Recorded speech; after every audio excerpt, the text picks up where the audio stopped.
Welcome to Life Sketches, a podcast by the Chico, California Stake.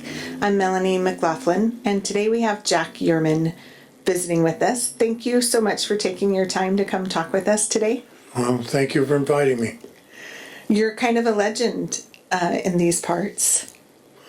It's fun to be kind of a legend. I always meet my ex-students most time, because I taught at Chico High School for 34 years, and I can't go anywhere without running into somebody.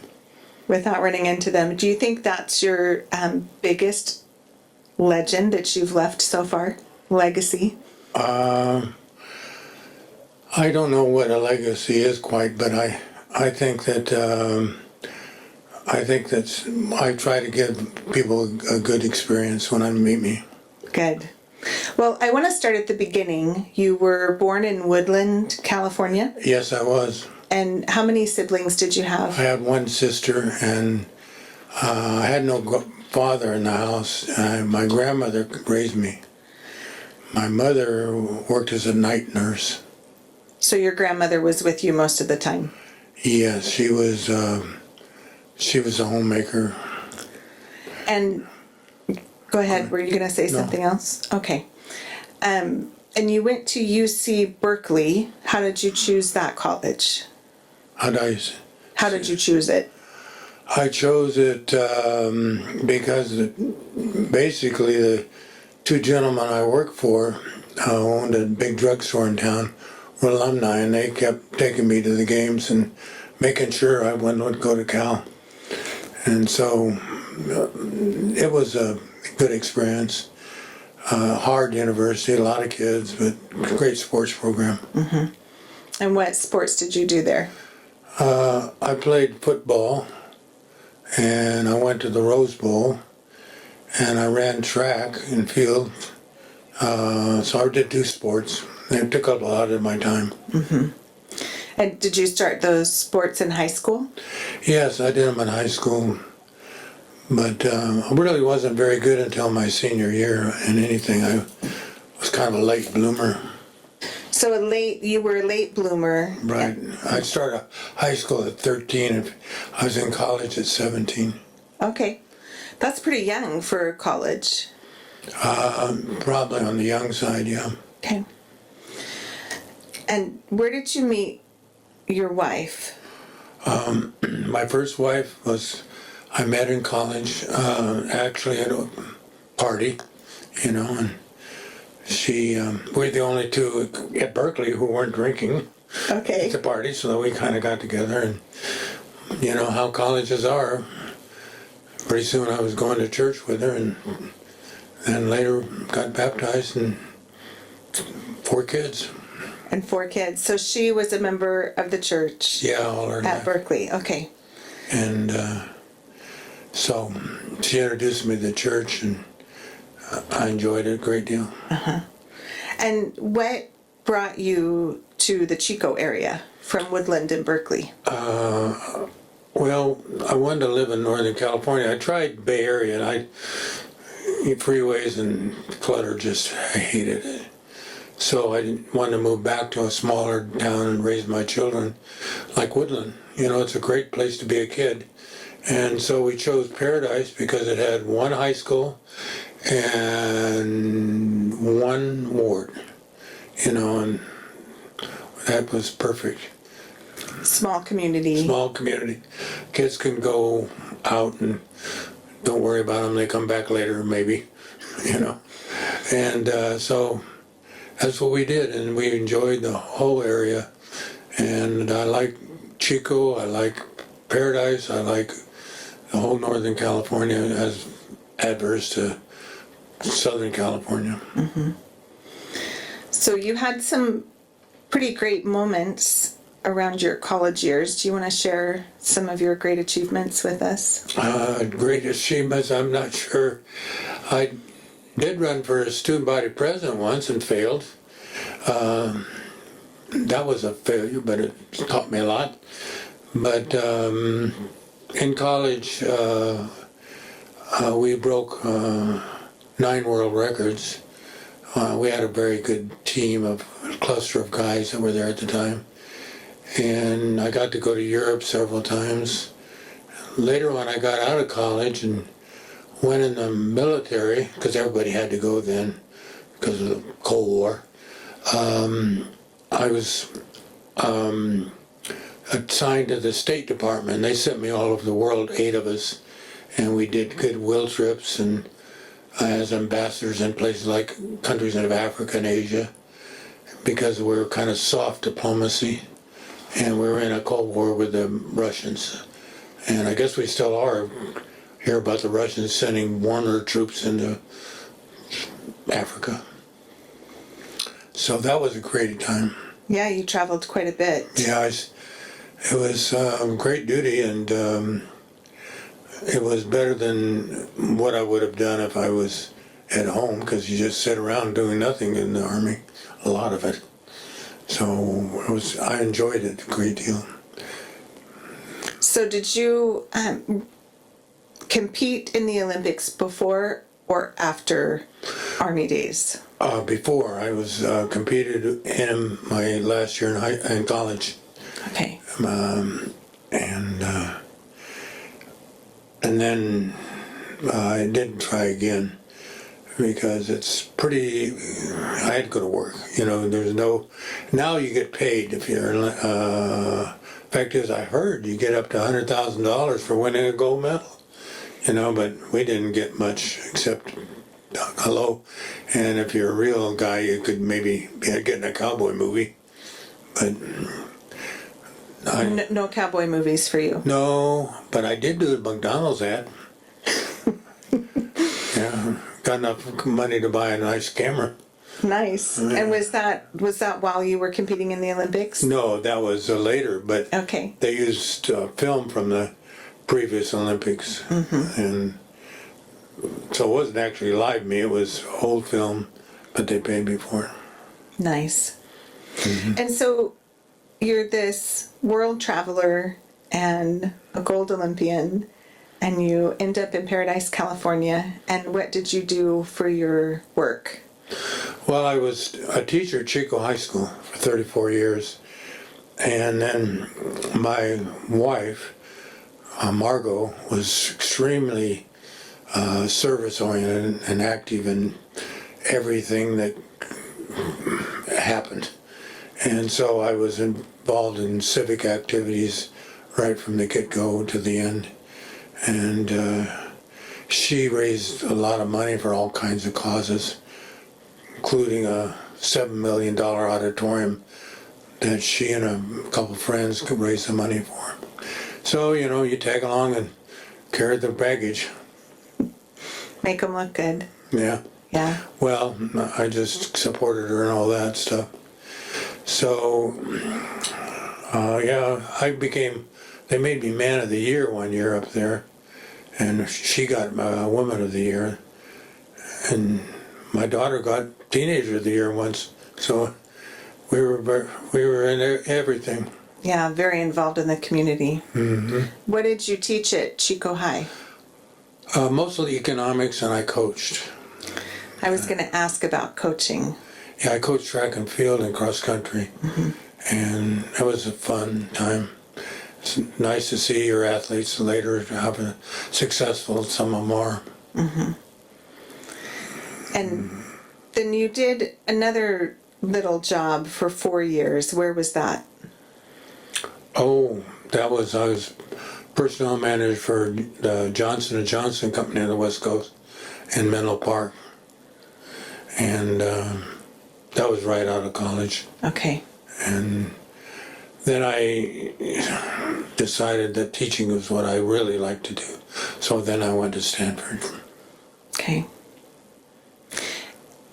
And tell me a little bit about your kids. Well, 2 of them are ER doctors, and let's see, and my daughter's married to her high school sweetheart, and they live up in Tahoe, and my son Bruce is up in Paradise, and he was hired by FEMA to help restore the town, and that contract ran out, and now he's in charge of all volunteer groups on a nonprofit, putting Paradise back together. So he is very good at what he does. So your kids are involved in community service type things as well? Not my two doctors. They're pretty busy being doctors. They don't do a lot of that. Were any of them involved in track and field like you? Yeah, not a lot. They had other sports like soccer and basketball. But I had one grandson that was very good. And he and his friends set some records for this north section. And he was good enough to run in college, but he is now in college and doing what college boys do, and just go to school. Mm-hmm. So your life took a little bit of a turn. Margot passed away in 2014. Mm-hmm. And then I met my beautiful Carol, and got lucky. How did you meet Carol? Well, actually, my wife and she were friends, and I can't remember when I first met Carol, but I was her home teacher sometime, and as Margot was, declining, she really said, "You should marry Carol." So I said, that's an idea. And it worked out wonderfully. Good. And you inherited a couple more kids? Yeah, I got to go to more basketball games. Her daughter has two wonderful young men who play for Durham High School, and we've been going to the games and enjoying them.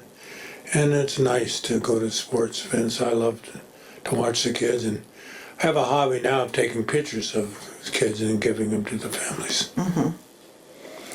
So in addition to being Man of the Year and an Olympian gold medalist, there's some other races that you've won. There was one that involved a donkey. Oh, yeah, my real claim to fame was my donkey derby races. It's a great tradition up in Paradise, because, in 1853, a 50-pound nugget made it up to Magalia.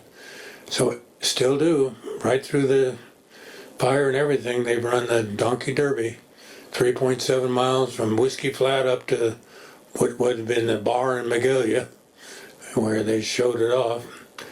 And it's a fun event, and brings back a lot of history. So you ride a donkey? No, you don't ride a donkey. Okay. You take a donkey with a 55-pound sack on his back, representing the gold nugget. And donkeys don't like to do anything, And like the first year I ran, I was behind the last person by 45 minutes, and I won. Because they have all these little obstacles to go through, and they don't go through. Like one donkey wouldn't go across the line on the road, And my donkey just walked through everything. The next year I borrowed a donkey from one of my students, and they said, "It doesn't know it's a donkey, it's a horse. I think it's a horse because it ran with horses." Boy, we ran. And so, no problem. Yeah, it's got some fun memories from that. Mm-hmm. So, yeah, boys love that. In all of your world travels, what's one of your favorite countries that you've visited? Switzerland, you can't beat that. Parts of France. But Africa I really loved, and like in some of the rural areas in Kenya and Uganda, people are living 150 years ago, and they're so kind, and they're living just like they were, herding cows and living in these mud huts, and very nice people. and we would actually compete with them, but you know, I kind of took them for granted, but now they're winning everything in the Olympics, you know, because they run. So they're Pretty nice strong, people. strong and talented. Yeah, they're natural runners, both men and women. Win all the marathons. So you have your medal in your lap. Can you kind of hold it up? I know that the links on the chain came apart, but can you hold it up and describe it a little bit for our viewers? Sure. Okay. This is the gold medal. Has two core sides to it, and it's not real gold. It's kind of possibly silver covered with real gold. You know, they don't, because they couldn't give a prize more than $94. Okay. I don't know what the rules are. Well, they're gone now, but so that's why it's that, and they're if you lose it, they'll never replace it. I understand, but I understand they did replace Muhammad Ali's because one of his ex-wives threw it over in a river or something. And they got another one for Yeah, he him. got another one for him because, you know, he's kind of a likable guy. But yeah, it was, and it's shows Athena, the goddess of victory, and one side, and other side they're carrying a victor on their shoulders. Were you surprised to win? No, I'm not.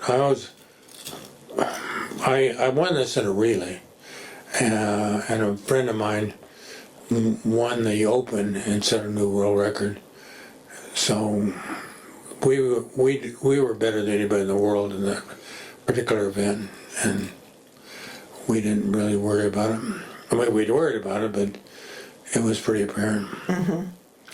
And America's been better in some events than others, swimming, track and field, and some were getting better. And, but it's nice to see any country can be in the Olympics. It's kind of a patriotic thing to do. And I noticed in Africa when we were there to help new countries come up online, so to speak, because they're breaking away from colonials.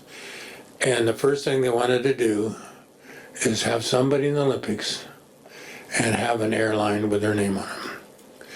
And now they allow people in the Olympics from third world countries who have no talent whatsoever, but they let them come to represent their country, which is, I think, is wonderful. Okay, so this is, I'm going to let you hold that book up too. This is a book that your son wrote. Yeah, and that's my son in the cup.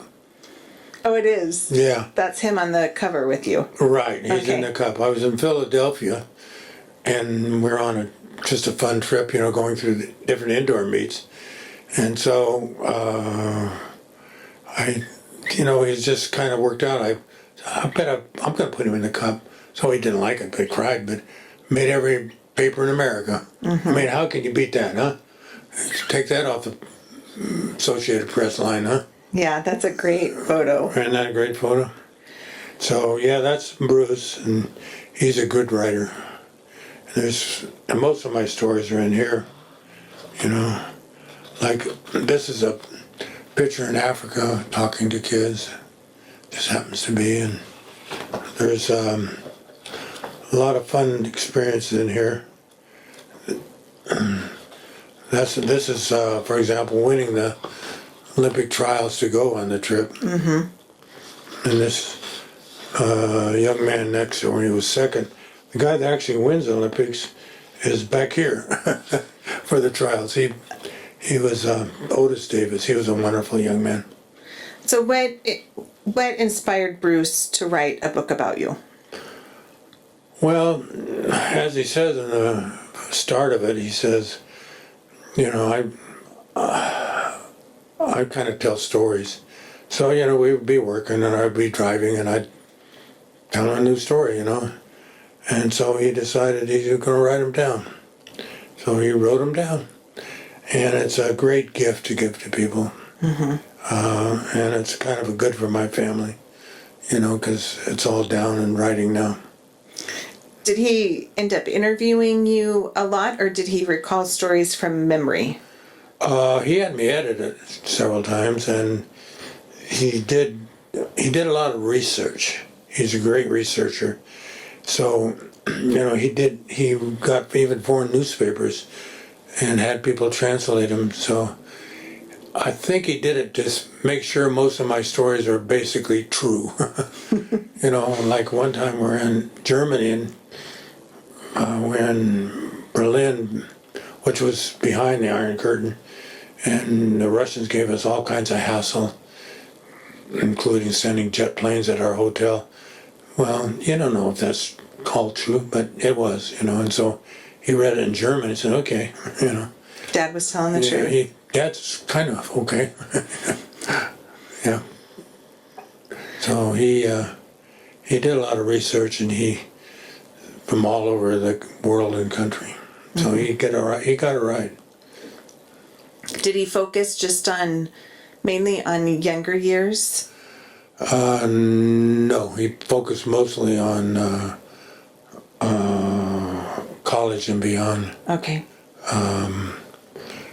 Younger years, there's not much to tell, really, just being a kid, going to school, kicking the can down the street with my friends. Mm-hmm. So, but he's a wonderful young man. What did you think when he told you he wanted to write your story? Well, I was honored, what honor can you have? It's, and it was a blessing. But he's written other things. He's written serious, he's an amateur archaeologist, anthropologist, and he was in Mexico for many years, and he did some interesting research down there, and he wrote for periodicals and things. Mm-hmm. So he's written other things that are on technical, and he's got his doctorate, and you have to write a thesis. It's a lot of writing. Yeah. When did he publish your book? He published the first half about 10 years ago. Okay. But then that was up to the Olympics. Then the second half is after the Olympics. So it's really 2 books. 2 stories in one. Well, it's one story now, but he actually continued it. And it was for sale at Barnes & Noble. And I've gotten inquiries from all over the world on it. Mm-hmm. So you're a world traveler and an athlete and a small town man of the year. Absolutely. Absolutely. What kind of advice would you share with people on living a good life? Well, one thing, I've done a lot of workshops and, 3rd grade demos and 6th grade and talks, for Lions and things. And I think the one message from sports and track and field particularly is, you're not going to Olympics, okay? Or you're not going to become a pro basketball player. But the one thing you learn is you can always get a little better. And you can always learn from failure. So you don't give up, you get up and go again, and just try to be a little better. And that applies to anything in life. Your family relations, your studies, your treatment of your boyfriend or girlfriend.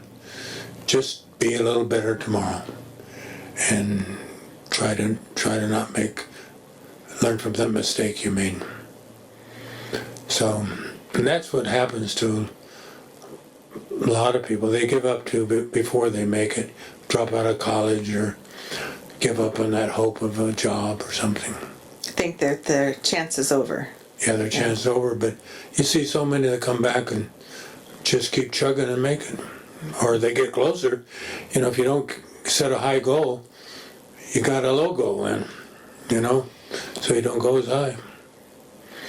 And I had one experience, I remember, Carol says I talk too much. I was in high school and hadn't even won an event, placed in a track meet, and I wrote down on a piece of paper the 1960 Olympics gold medal world record.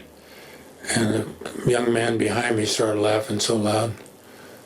You know, I don't know, you know, I wrote it down, I had my thought, and then I did it. But you have to think it before you can do it. And once you wrote that down, was it something that you intended to accomplish? So it was something I wanted to do.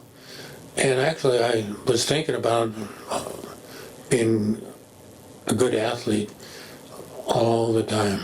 You know, I mean, I worked at it, trying this, trying that, getting a little better, rode my bike a little faster, ran further, just stuff.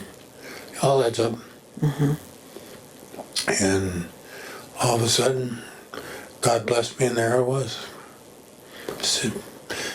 So I can remember one time, an occasion, I think about a sophomore in high school, things were not going well.